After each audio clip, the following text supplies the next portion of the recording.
At universities in England, May is the month of examinations. Paul was lying on the grass in front of the examination hall. His friends, Sheila and Charles, were sitting near him. The three of them were first-year students at university. They were sitting their first-year exams. Paul and Charles were 19, and Sheila was a year younger. The next exam began in half an hour's time. But the three students were not talking about the next examination. They were talking about their holidays. "Where are you going this summer?" Sheila asked Paul. "To Wales," Paul replied. "I'm going to stay in a cottage in the country." "You have a cottage in Wales?" asked Charles. "It's not my cottage," replied Paul. "It belongs to my uncle. He usually goes there for his holidays every summer. But this year he's going to Greece, and I'm going to stay in his cottage for 2 months, July and August." "Where are you going for your holidays?"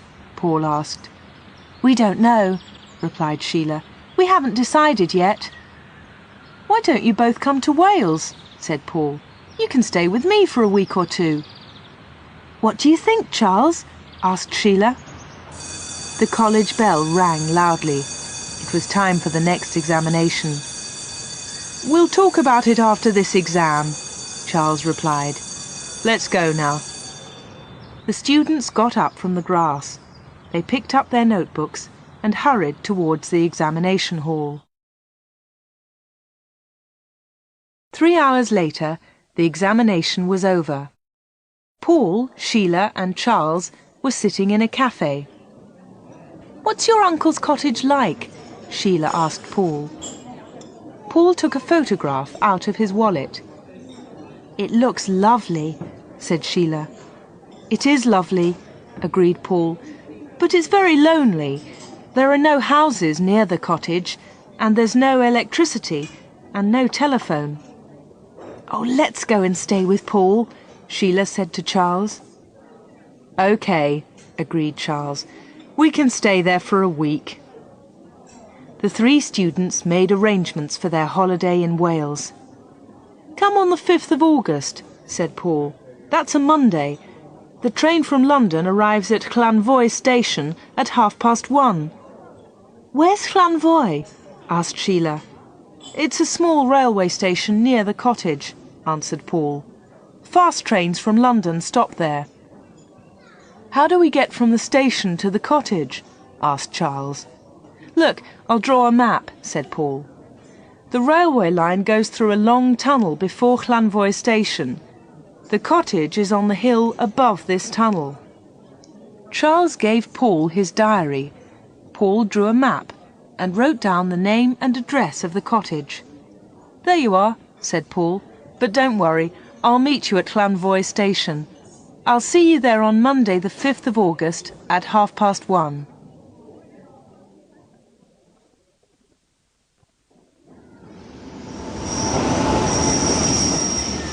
It is the 5th of August. Sheila and Charles arrive at Llanfoy station in Wales. Here we are, Llanfoy. "Where's Paul?" "He's late." "Let's walk to the cottage." "Oh, he'll be here soon."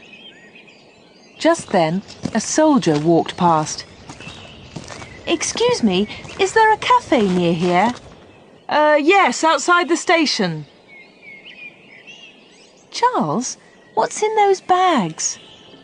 "I don't know."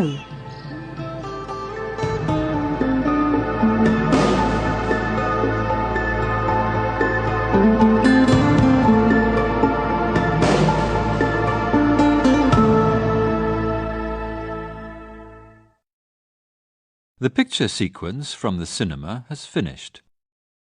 You can look at it once more if you want. Sheila and Charles went into the small cafe. There was a young girl behind the counter. Sheila went up to her. "Has a young man been in here this morning?" asked Sheila. A soldier?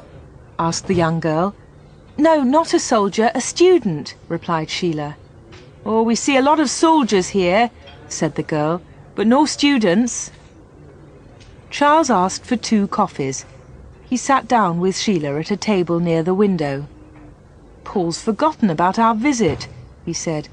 We'll have a coffee, then we'll walk to Hilltop Cottage. They sat at the table and looked out of the window. Some soldiers were loading bags into the lorry. Other soldiers were standing on guard. The girl brought the coffees.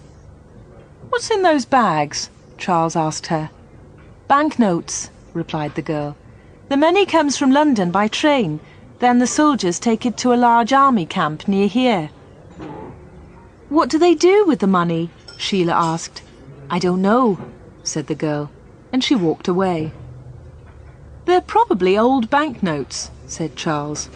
After some years, the government destroys old banknotes and new money is printed. The money in those bags will not be used anymore. Charles and Sheila waited in the cafe. Paul did not come. It was now after 2 o'clock. They left the cafe and walked to a crossroads. Charles looked at Paul's map. Sheila pointed to a signpost.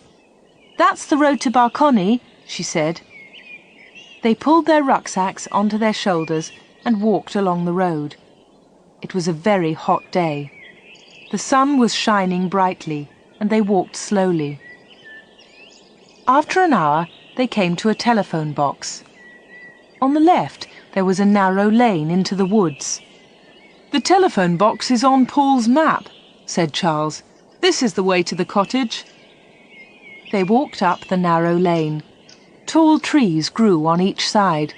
The branches were thick with leaves. It's dark in here, said Charles. There's no sun. It's nice and cool after the hot road, replied Sheila.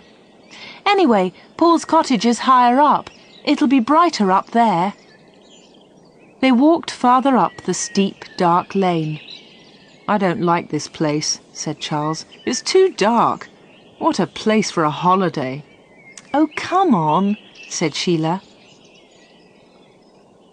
Sheila and Charles arrived at the cottage. There were high trees all round it. There's something wrong, said Charles. Look at the curtains. They're all closed. There's no one here. Don't be silly, said Sheila. She went up to the cottage and knocked loudly on the door. They waited for some time. Sheila pushed at the cottage door. It did not open. It was locked. Paul? Shouted Charles. Paul, are you there? There was no reply. Sheila knocked again on the door. They stood and listened. There's someone inside, said Sheila. I heard a noise. Listen. They both stood in silence. Someone unlocked the door. It's Paul, said Charles. Why is he taking so long? The door slowly opened. A tall man with a beard stood in the doorway. He was about 40 years old. Sheila and Charles did not know him. He was a stranger. Who are you? Asked the stranger. What do you want?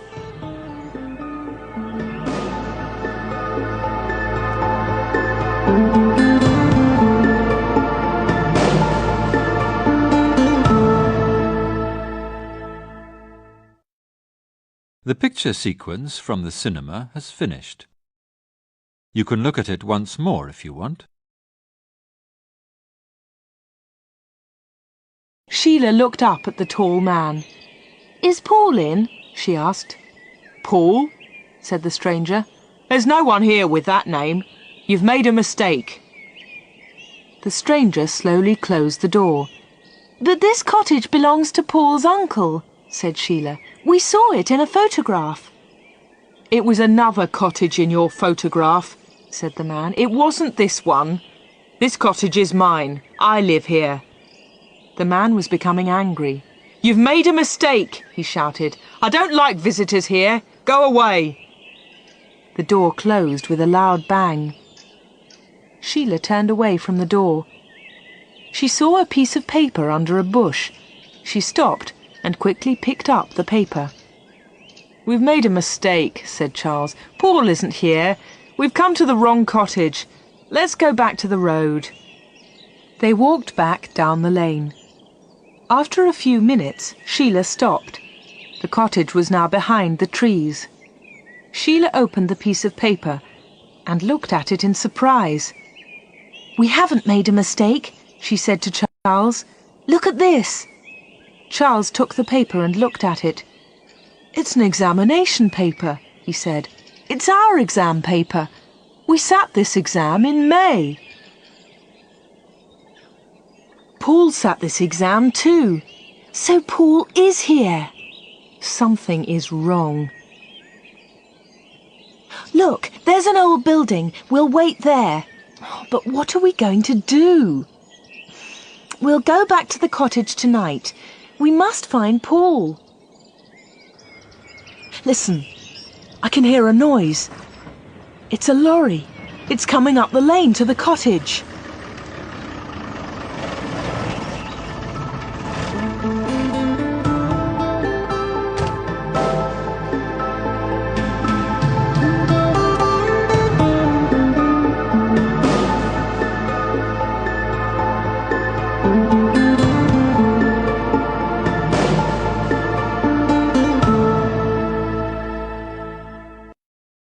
The picture sequence from the cinema has finished.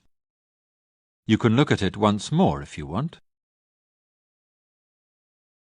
Sheila and Charles waited in the old building. Slowly it became dark. They walked quietly back to the cottage and hid behind a bush. A lorry was parked near the cottage door. They waited quietly in the darkness. Suddenly a man hurried up the lane. He knocked at a window of the cottage. The door opened quickly. "Everything is okay, Frank," said the man outside. "Bill has telephoned from London. He's put sleeping pills in the guard's coffee." "Good," said Frank. "We can start now. Get the bags out of the lorry and into the cottage." "What's happening?" Charles asked Sheila. "Bill's put sleeping pills in the guard's coffee. What does that mean? And what's in those bags?" "I don't know," said Sheila. "Listen, they're talking again." "What about that young man?" one of the men asked Frank. "We'll leave him in the upstairs bedroom," Frank replied. "He's tied up tightly. He'll be found tomorrow. By then, we'll be far from here." "Paul's in the cottage," Sheila whispered to Charles, "and he's a prisoner." 4 men carried all the bags into the cottage. They closed the door behind them and locked it. "Paul's in one of the upstairs bedrooms," said Sheila. "We must help him." "How are you going to get into the cottage?" asked Charles. "They've locked the door."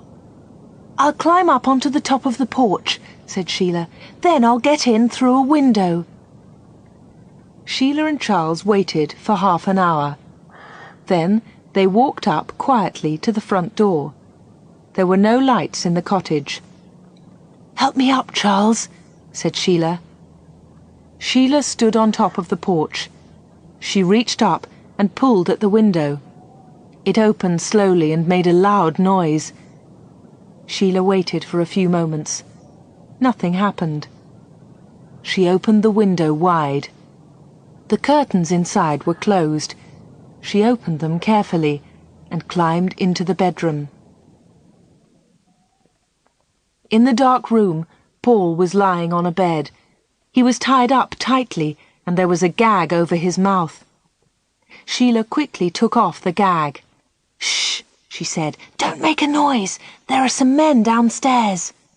"It's all right," said Paul. "They won't hear us. They're not in the cottage. They're out at the back."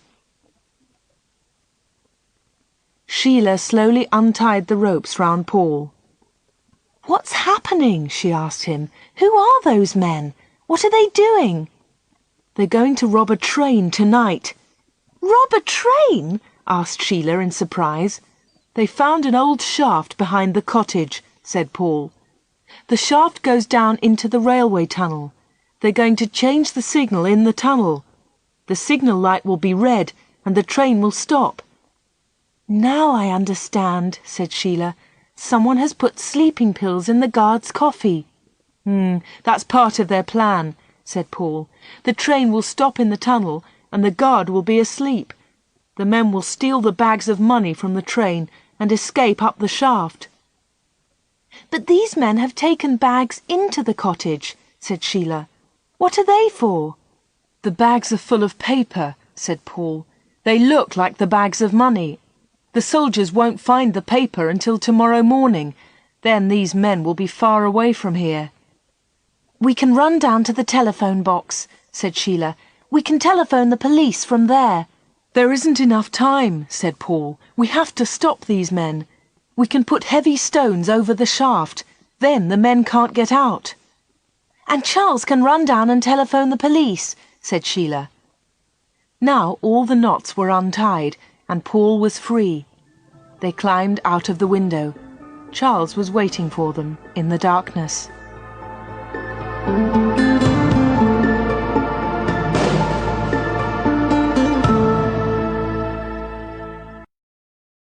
The picture sequence from the cinema has finished. You can look at it once more if you want.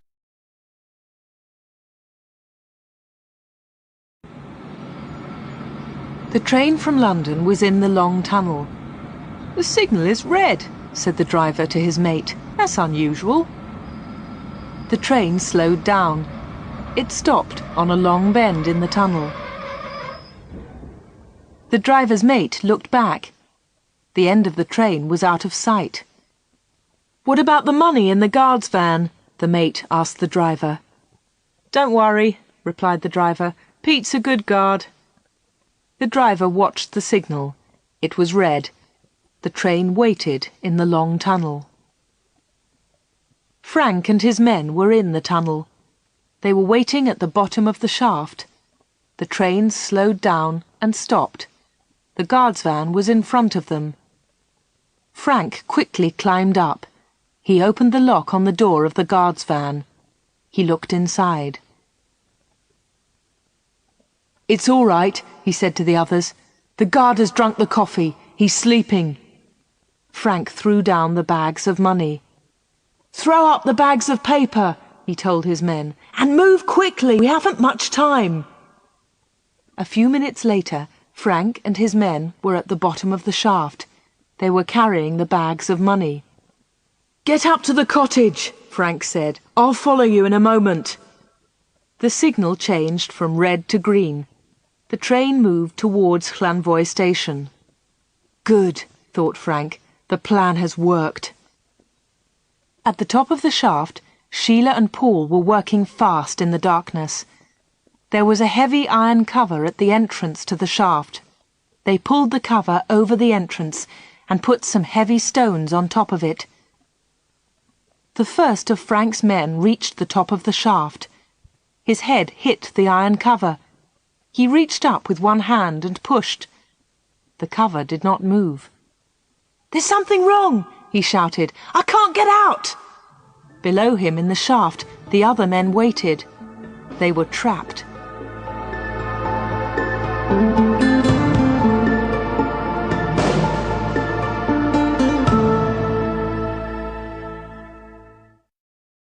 The picture sequence from the cinema has finished. The police moved quickly. A police car came to the telephone box. Charles jumped in and they drove fast towards the cottage. The police arrested 2 men at the top of the shaft. An hour later, Sheila, Paul and Charles were in the police station at Barconney. Thanks to you, we've got the men and the money, said the police sergeant. We arrested the other 2 men at Llanvoy station. But there were 5 men, said Paul. Have you arrested the leader? He's called Frank. Sheila, Charles and Paul spent the night in the home of the police sergeant. The next morning, the sergeant left early. I must go to the police station, he told them. I'll phone you later in the morning. At breakfast, Sheila turned on the radio. Here is a police message. The police are looking for Frank Steele, aged 40. This man was last seen on the railway line to Llanvoy station in the early hours of this morning. He is a dangerous... Sheila turned off the radio. It's a strange beginning to a holiday, she said. Later the phone rang. Paul answered it. It was the sergeant. Good news, said the sergeant. A police car has picked up Frank Steele. Paul put down the phone. The police have arrested Frank Steele, he said to the other two. That's great, said Sheila.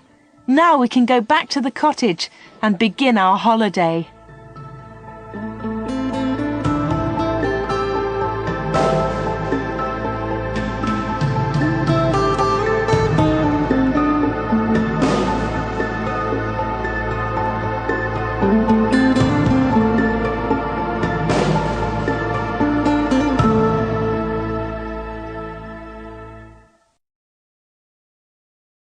The picture sequence from the cinema has finished. You can look at it once more if you want.